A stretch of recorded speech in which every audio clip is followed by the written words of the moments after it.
여러분 안녕하십니까? 광주 MBC 뉴스데스크입니다. 광주시립 요양병원에서 의료진과 환자를 포함해 90명 가까이 옴 증상으로 의심되는 피부병 환자가 집단으로 발생했습니다. 이런 가운데 병원 노조가 파업에 들어가면서 환자들이 다른 요양병원으로 옮겨졌는데요. 그런데 병원 측이 환자들을 옮기는 과정에서 보호자들에게 피부질환 증상을 제대로 알리지 않아 논란입니다. 보도에 김영찬 기자입니다. 올해 초와 지난달까지 광주시립 제1요양병원에서 2명의 옴 확진자가 나왔습니다. 이후 해당 병원에서는 옴 증상과 같은 가려움과 피부 발진 등을 호소하는 환자와 의료진들이 하나둘씩 늘어났습니다. 격리도 안 하고 제대로 방역도 안 하고 문제가 너무 확산해졌다고 저희는 보는 거고. 이에 따라 병원도 환자와 의료진들의 피부 상태를 지난달 초부터 집중 점검하는 등 보고서를 매일 기록했습니다. 실제 병원 한 동에서 피부 질환 증상을 보이는 환자는 모두 60여 명으로 지난달 말부터 최근까지 6명은 악화 상태, 나머지는 재발 또는 피부 착색 등을 보인다고 작성돼 있습니다. 환자를 돌보는 의료진 30여 명도 피부 질환 증상을 보였는데 5에서 6명은 악화 또는 재발 증상을 보인다고 기록돼 있습니다. 환자와 의료진을 포함해 90명 가까이 진드기 일종인 옴과 같은 피부 질환 증상을 호소하고 있는 상황. 그런데 병원 측은 옴 환자가 아니라는 이유로 격리 조치나 제대로 된 방역도 하지 않은 것으로 알려졌습니다. 직원들을 동원해가지고 방역을 시켰어요. 직원들을 전문가도 아닌 이거는 또 교육도 받고 좀 조심해야 되다. 소독하다가 방역하다가 옮기기도 하고. 이런 가운데 요양병원은 임금 갈등으로 노조가 파업에 들어가면서 피부 질환 증상을 보이는 환자들을 다른 요양병원으로 옮겼습니다. 문제는 병원 측이 환자들을 옮기는 과정에서 보호자들과 다른 요양병원 측에 피부 질환 등을 제대로 설명하지 않아 논란입니다. 자칫 환자들이 치료 시기를 놓칠 수도 있습니다. 혹시 그 병원 측에서는 피부 질환이나 그런 얘기를 하신 적 있나요? 아니요, 그런 말씀은 전혀 없던데요. 피부질환 가지고는 말씀 안 하시고 노조들 파업 관계로 그런 말씀만 하셨어요. 이에 대해 요양병원 측은 보호자들에게 제대로 알리지 않는 것은 사실 무근이라며 또 90명에 가까운 옴 환자 의심 증상에 대해선 옴이 아닌 일반적인 피부 질환이라고 반박했습니다. 이제 주치의쌤들이 봤을 때 옴이라고 진단을 내리신다고 넣고 다른 피부과 의사쌤한테 개인적인 자문을 받았을 때도 옴은 아니라고 하셨고 다 이제 환자 상태에 따라서 피부를 처치를 하신 거죠, 의사쌤들이. 광주시는 특별 전담반을 구성해 역학조사를 진행한 뒤 후속 조치에 나선다고 밝혔습니다. MBC 뉴스 김영창입니다. 광주에서 가장 큰 도심공원에 위치한 풍암저수지 수질 개선 문제, 수년째 갈등이 반복되고 있는데요. 최근에는 광주시가 당초 입장을 바꿨다며 풍암동 주민들이 격앙되면서 갈등이 다시 불거지나 싶기도 했습니다. 그런데 이 당사자들 사이에 대화로 풀어보자는 분위기가 생겨 해법이 나올지 주목됩니다. 주현정 기자가 취재했습니다. 농업용수를 가둬두는 저수지지만 도심의 휴식처 역할까지 하는 풍암저수지. 1951년 저수지 축조 당시 일대 생활호수와 빗물 등이 직접 유입되는 형태로 설계된 탓에 악취와 녹조 민원은 여름은 물론이고 1년 내내 끊이지 않았습니다. 현재 나쁨 수준의 수질을 보통 단계까지 끌어올리는 일은 풍암저수지 관리의 가장 큰 숙제인데 어떤 경우에도 수심과 수량, 수경계 변경은 안 된다던 주민들이 원형 보존보다는 수질 개선에 초점을 맞추기로 하면서 접전모색에 청신호가 켜졌습니다. 그간 주민협의체는 저수지의 규모가 줄어드는 것을 가장 많이 우려했습니다. 하지만 정비 사업이 시작되더라도 실제 줄어드는 저수지의 규모는 10분의 1 정도여서 주민들의 반대 여론을 불식시킨 요인이 된 것으로 보입니다. 또 이미 쌓일 대로 쌓인 퇴적물 탓에 평균 2.5m인 수심을 1.5m로 낮추는 것도 수월한 물관리를 위한 담수량 축소로 이해되면서 주민 설득 논리로 작용했습니다. 농업용 저수지로서의 용도도 조만간 폐지됩니다. 저수지 관리 주체인 농어촌공사는 농업용수 대체 공급 시설이 완공되는 대로 광주시의 용도 폐지를 신청할 계획입니다. 이르면 다음 달 70여 년 동안의 농업용 저수지로서의 용도가 완전 폐지되면 주민 쉼터로서의 풍암호수 정비 작업이 본격화됩니다. 훼손된 산림복원과 산책로 정비, 인공백사장을 갖춘 물놀이장, 공연장과 수변 카페 등 다양한 편의시설이 들어설 예정입니다. 도시철도 2호선 출구와 맞닿게 될 장미공원은 만남의 광장으로 조성됩니다. 민간사업자하고 주민협의체하고 퐁하우스 운영 보전에 대한 수질 개선 방법을 좀 더 소통하고 다음 주까지 그걸 저희한테 가지고 와서 민간사업자와 주민협의체는 이르면 오는 20일 전후 합의안을 내놓기로 했습니다. 풍암저수지 원용 보존을 둘러싼 갈등과 반목이 이제는 마무리될 수 있을지 기대가 모아집니다. MBC 뉴스 주현정입니다. 지난 4월과 5월 광주의 초등학생들과 제주의 초등학생들이 원격 수업을 통해 제주 4.3과 광주 5.18을 역사를 배우고 있다는 소식 전해드렸는데요.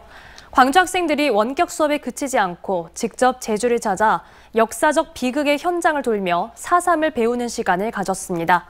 이번 달 말에는 제주 학생들이 광주를 찾습니다. 제주문화방송 김하은 기자가 취재했습니다. 노란 옷을 입은 광주와 제주 초등학생 60명이 위령탑 앞에 모였습니다. 광주 학생들은 제주 친구들에게 건네받은 동백꽃 배지를 가슴팍에 답니다. 위패 봉안실에 들어서 마주한 4.3 희생자들의 이름을 하나하나 눈으로 읽어 내려가는 학생들. 온라인 수업만으로는 느낄 수 없었던 4.3의 아픈 역사를 가슴에 새깁니다. 제주 사람들의 희생을 더 잘 느끼고 추모하면서 제주 사람들을 더 기리고 경건한 마음을 갖게 됐어요.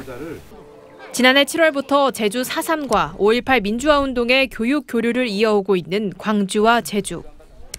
국가폭력으로 수많은 민간인들이 학살당했다는 점에서 같은 아픔을 공유하고 있는 만큼 두 지역의 학생들은 서로 생각을 나누며 역사를 더 깊이 이해할 수 있는 기회가 되고 있습니다.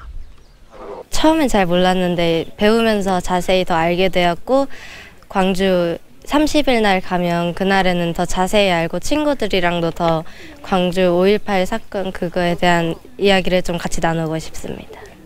이렇게 친구들을 만나서 제주 아이들은 제주의 역사를 소개시켜주고 광주의 아이들은 광주의 역사를 소개시켜주면서 친구들의 눈높이에서 맞는 이해를 할 수 있는 좋은 경험이 된 것 같고 제주에서 만남을 시작한 광주와 제주 학생 60명은 1박 2일 동안 4.3 유적지를 둘러보며 아픈 역사 현장을 함께 기록합니다.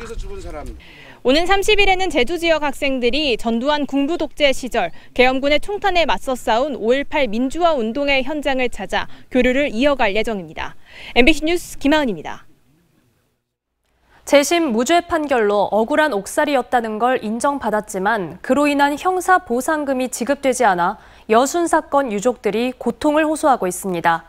일부 유족을 제외하고는 여전히 대부분이 보상금을 받지 못해 결국 고령의 유족들이 현수막을 들고 법원 앞에 나섰습니다. 강서영 기자입니다.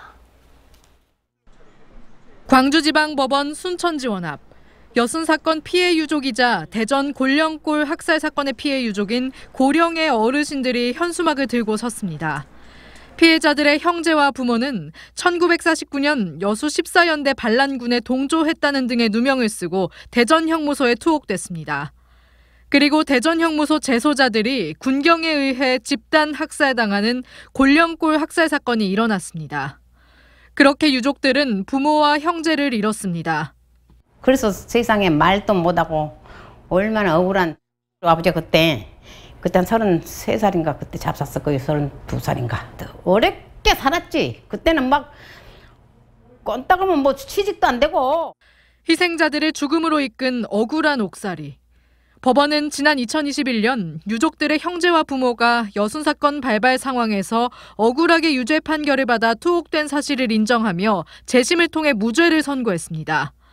하지만 억울한 옥살이에 대한 보상인 형사보상금 신청 1년 8개월이 지난 지금까지 대부분의 유족들은 한 푼도 손에 쥐지 못하고 있습니다. 형사보상금 미지급 관련 보도 이후 법원은 형사보상금 2억 2천여만 원을 산정하기만 했을 뿐 여전히 지급 결정은 하지 않고 있습니다. 그러는 동안 이미 2명의 유족이 숨졌습니다. 여순 사건과 골령골 학살 사건, 법원의 형사보상금 미지급으로 3번 상처를 받은 유족들은 제대로 걷기조차 힘든 고령인데도 불구하고 현수막과 피켓을 들고 법원 앞에 나섰습니다. 그동안에 돌아가신 양반이 둘이가 있었습니다. 우리가 죽기 전에 아버지, 할아버지, 형제가 옥살이 한 그 돈 받아보고 죽었으면 좋겠다 하는 것이 저희들의 소원입니다. 광주지방법원 순천지원은 피해 유족들의 상속관계가 복잡하다 보니 지급 결정이 늦어지고 있으며 신속한 처리를 위해 노력하고 있다는 올해 초의 입장을 똑같이 반복하고 있습니다. MBC 뉴스 강서영입니다. 국토의 최서남단에 위치한 가거도가 행정안전부와 해양수산부가 공동으로 선정하는 올해의 섬에 뽑혔습니다. 가거도는 수려한 경관과 더불어 바다 영토의 시작을 알리는 영해 기점이 설치돼 있어 중요한 곳입니다. 김윤 기자가 배를 타고 현장에 다녀왔습니다. 가히 사람이 살만하다에 붙여진 이름 신안군 가거도. 바다와 맞닿은 섬 동쪽 끝에서 새벽을 깨우는 여명이 움트오기 시작합니다. 소형 선박을 타고 서쪽으로 꼬박 2시간을 달려야 만날 수 있는 가거초 해양과학기지. 가거도에서 47km 떨어진 망망대해에 세워져 있습니다. 지금 제 뒤로 보이는 가거초 해양과학기지는 바다미 수중 암초에 세워진 우리나라 해양과학을 연구하는 전초기지입니다. 높이 46m, 무게 640톤, 순간풍속 60m를 견딜 수 있도록 설계되어 있습니다. 서쪽으로부터 우리나라로 들어오는 그 기상현상이라든지 이런 것들을 이제 사전에 모니터링할 수 있는 관측망이 황해 쪽에 가거초 기지 중심으로 해서 그렇게 지금 갖추어져 있습니다. 가거초 해양과학기지는 유인도서 가거도가 있어서 세워질 수 있었습니다. 가거도 주변이 영해 기점이기 때문입니다.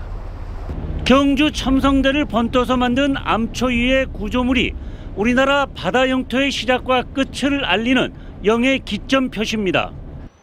영해 기점은 해양 관할권 확보의 가장 기초가 되는 영해 기선을 긋는 기준. 가거도에는 이 같은 영해 기점이 모두 4곳에 설치되어 있습니다.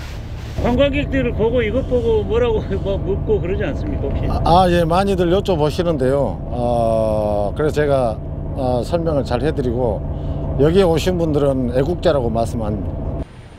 가거도는 경치도 일품입니다. 천연기념물인 구클도는 섬새와 칼새 등 철새들의 서식처. 가거도 주변은 태고적 신비를 간직한 기암괴석이 절경을 이루고 있습니다. 공룡의 등뼈를 연상시키는 섬등반도는 국가 명승으로 지정돼 있고 서남해의 마지막 일몰을 볼 수 있는 곳이기도 합니다. 저희 주민들이 거주함으로써 우리나라 영토를 이렇게 지킬 수 있음으로써 우리 주민들이 앞으로 살아가는데 많은 좀 복지 혜택이 주어졌으면 하는 바람입니다. 서남해 바다 영토의 시작점인 가거도. 이 같은 중요성 때문에 정부가 지정하는 2023년 첫 번째 올해의 섬으로 선정됐습니다. MBC 뉴스 김윤입니다. 6.15 남북 공동선언 23주년을 기념해 더불어민주당 광주시당이 한반도 평화에 앞장서겠다고 말했습니다. 시당은 오늘 성명을 통해 분단 55년 만에 남북의 정상이 만나 발표한 6.15 선언은 민족의 화해와 협력, 또 한반도의 훈풍을 이끌어냈다면서 하지만 윤석열 정부의 외교는 한반도의 군사적 긴장감만 높이고 있다고 우려했습니다. 그러면서 윤석열 정부는 이제라도 6.15 남북 공동선언 정신을 이어가야 한다고 촉구하며 민주당 시당은 6.15 정신을 계승해 한반도의 항구적인 평화와 남북관계의 발전을 위해 앞장서겠다고 강조했습니다.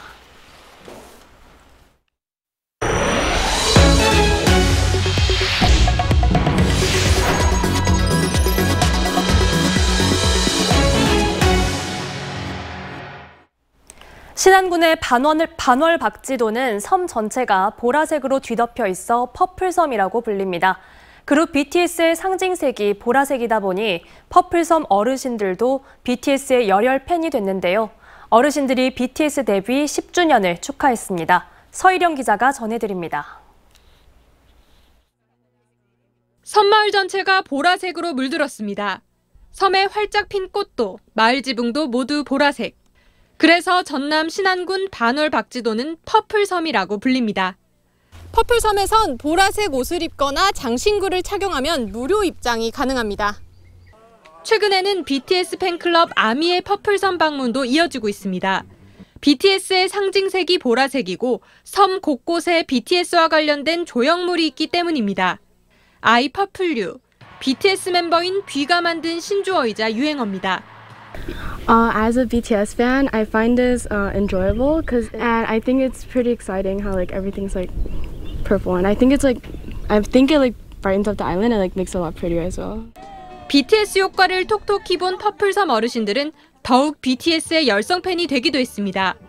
이제 우리 딸이 워낙 이제 그 BTS 그 팬이라 미국 공연에 거기도 두 딸이 갔다 와서 이제 또 매니큐어도 보라색 이렇게 하나 사다가 바르고요. 섬마을 어르신들은 BTS 데뷔 10주년을 축하하며 올해는 BTS가 퍼플섬을 꼭 방문해 주기를 바라고 있습니다. 퍼플섬, 보라섬으로요 많이 놀러 오셔갖고 많은 추억 쌓으면서 앞으로 많이 활동해 주시고. BTS 10주년 축하해요. MBC 뉴스 서희령입니다. 광주 지역 상인들이 광주 신세계백화점의 확장 신축 계획안은 특혜라고 반발했습니다. 대기업 대규모 점포 광주상인대책위와 광주 중소패션상인연합회는 오늘 광주시 의회 시민소통실에서 기자회견을 열고 광주 신세계 지구단위 계획 특혜 철회를 요구했습니다. 이들은 광주시가 시소유 도로를 신세계백화점 신축 부지로 편입 허가한 자체가 대기업에 대한 특혜라며 교통권 확보와 지역 상권 피해 최소화 대책이 마련되지 않는다면 지속적인 규탄 활동에 돌입하겠다고 밝혔습니다. 더불어민주당이 도당 예산 등 운영 방식을 놓고 신정훈 전남도당위원장을 공개 비판해 논란을 불러일으킨 김유승 도당 사무처장을 중앙당 대기 발령 조치했습니다. 민주당 중앙당은 전날 김 처장을 중앙당 대기 발령 조치하고 박정식 민주연구원 수석연구위원을 후임으로 발령했습니다. 중앙당은 김 처장이 공개적으로 신 위원장을 비판한 데 대한 책임을 물어 인사조처를 한 것으로 알려졌습니다. 김 처장은 앞서 전남도당의 1인 사당화를 막기 위한 충정이라는 제목으로 자신의 페이스북에 글을 올려 운영비 등 도당 운영 방식에 문제가 있다며 신 위원장을 공개 비판했고, 이에 신 위원장은 김 처장의 주장이 사실이 아니라며 중앙당의 당무 감사 등을 요청했었습니다. 언제 어디서나 내 손 안의 뉴스. 광주 MBC 뉴스 유튜브 구독으로 함께하세요.